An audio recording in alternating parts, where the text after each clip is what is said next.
Keeping track of received inventory is essential for accurate stock management.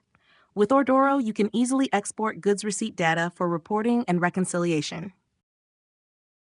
Navigate to the Purchase Orders page and click Other Actions, then select Export PO Goods Receipt.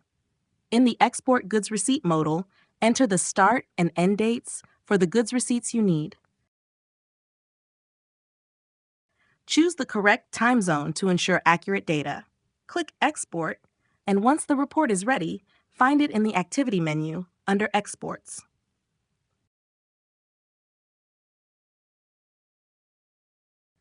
Click the CSV button to download the file directly to your computer.